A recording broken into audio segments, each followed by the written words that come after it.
नमस्कार।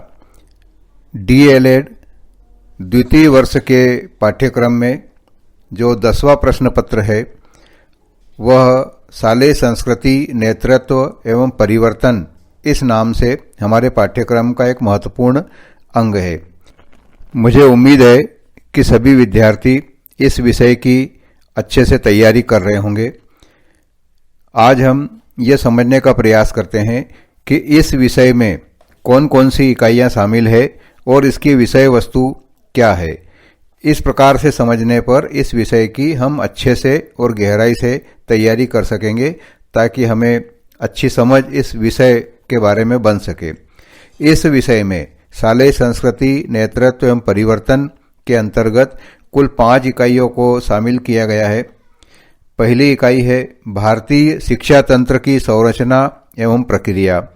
दूसरी इकाई है शालेय प्रभावशीलता के मापदंड। तीसरी इकाई है शालेय नेतृत्व एवं प्रबंधन। चौथी इकाई है शैक्षिक परिदृश्य में बदलाव हेतु पहल। और 5वीं इकाई है शाला विकास में शिक्षक एवं समुदाय का योगदान। हम 5 इकाइयों की विषय वस्तु पर संक्षेप में चर्चा करते हैं। पहली इकाई भारतीय शिक्षा तंत्र की संरचना एवं प्रक्रिया। शिक्षा तंत्र की संरचना राष्ट्र, राज्य एवं जिला स्तर पर कैसी है, विभिन्न प्रकार की शालाएं जो संचालित होती है उनमें शिक्षक एवं प्रधान अध्यापक की भूमिका क्या है और प्रधान अध्यापक के क्या महत्वपूर्ण दायित्व हैं। शाला और सहयोगी संगठनों के बीच में जो शासकीय भी होते हैं और अशासकीय भी होते हैं किस प्रकार के संबंध हैं। शाला संस्कृति के संदर्भ में संगठन, नेतृत्व और प्रबंधन से क्या आशय है। ये कुछ महत्वपूर्ण बिंदु हैं जो भारतीय शिक्षा शास्त्र की संरचना एवं प्रक्रिया इस पहली इकाई के अंतर्गत शामिल है और इस इकाई से 10 नंबर के प्रश्न बाह्य परीक्षा में पूछे जाएंगे, बाह्य मूल्यांकन में पूछे जाएंगे। दूसरी इकाई है शालेय प्रभावशीलता के मापदंड। किसी भी विद्यालय की प्रभावशीलता के मापदंड क्या होते हैं। कोई शाला प्रभावशील है या प्रभावशील है तो वो कितनी है, कितने अंशों में प्रभावशील है, इसको कैसे समझते हैं। प्रभावशीलता से हमारा क्या आशय है, इसका आकलन कैसे किया जाता है। शालेय संस्कृति और शालेय प्रभावशीलता के मध्य क्या संबंध है। शाला एवं कक्षागत प्रबंधन में शिक्षक की भूमिका किस प्रकार निर्धारित की गई है। कक्षा में संप्रेषण और कक्षागत बहुस्तरीय अधिगम को किस प्रकार से हम विद्यालय की संस्कृति और कक्षा संस्कृति के अंतर्गत शामिल करते हैं, इसकी समझ होना आवश्यक है।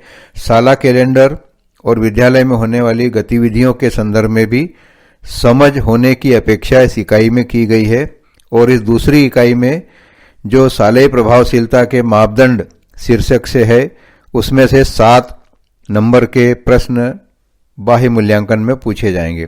तीसरी इकाई शाला नेतृत्व एवं प्रबंधन के बिंदु पर आधारित है। इसमें यह अपेक्षा की गई है कि प्रशासनिक नेतृत्व क्या होता है, टीम नेतृत्व, टीम तैयार करना और टीम में कार्य करना कैसे होता है, कैसे किया जाता है। और शालेय शिक्षा में परिवर्तन लाने के लिए नेतृत्व किस प्रकार का होना चाहिए।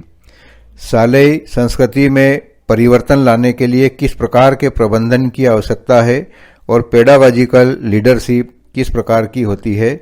ये सारी बातें शाला नेतृत्व प्रबंधन नाम की इस तीसरी इकाई में शामिल है। इस इकाई से 5 अंक के प्रश्न बाह्य मूल्यांकन में पूछे जाएंगे। इस विषय की चौथी इकाई शैक्षिक परिदृश्य में बदलाव हेतु पहल।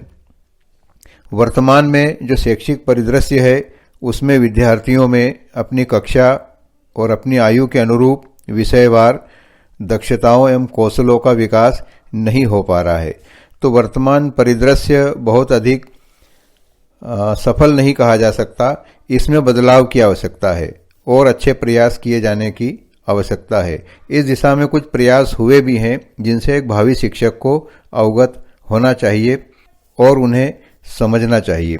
इसमें मुख्य रूप से होशंगाबाद विज्ञान शिक्षण कार्यक्रम, ऑपरेशन ब्लैक बोर्ड, शिक्षक समाख्या, डीपीईपी एवं सर्व शिक्षा अभियान, शिक्षा में समता की अवधारणा, बालिका शिक्षा हेतु प्रोत्साहन और उसके लिए जो कार्यक्रम चलाए जा रहे हैं उनका परिचय और शिक्षा एवं शाला विकास से संबंधित मुद्दों की समझ होना चाहिए।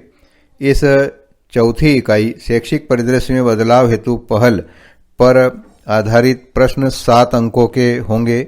यह हमारे पाठ्यक्रम में निर्धारित है। इसी विषय की 5वीं इकाई है शाला विकास में शिक्षक एवं समुदाय का योगदान।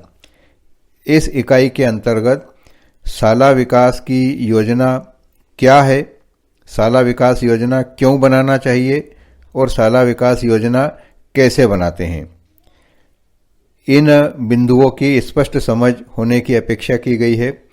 शाला विकास योजना में शिक्षक की भूमिका क्या है और समुदाय की भूमिका भी उसमें क्या है, इन बिंदुओं पर समझ होना भावी शिक्षकों में अति आवश्यक है। और इस इकाई से कुल 6 अंकों के प्रश्न पूछे जाएंगे। इन 5 इकाइयों से 35 अंक का बाह्य मूल्यांकन होगा और शेष 15 अंक का सत्रगत कार्य दिया जाएगा, जिसके आधार पर उसके मूल्यांकन से अंक दिए जाएंगे। इस प्रकार यह प्रश्न पत्र भी कुल 50 अंकों का है। उम्मीद है आप सब इस पाठ्यक्रम को समक्ष में रखकर अच्छे से गहराई से इसकी तैयारी कर रहे होंगे ताकि अधिक से अधिक अंक इसमें प्राप्त हो सके और अच्छी समझ इन बिंदुओं पर बनाकर हम एक अच्छे शिक्षक के रूप में आगे बढ़ सकें। धन्यवाद।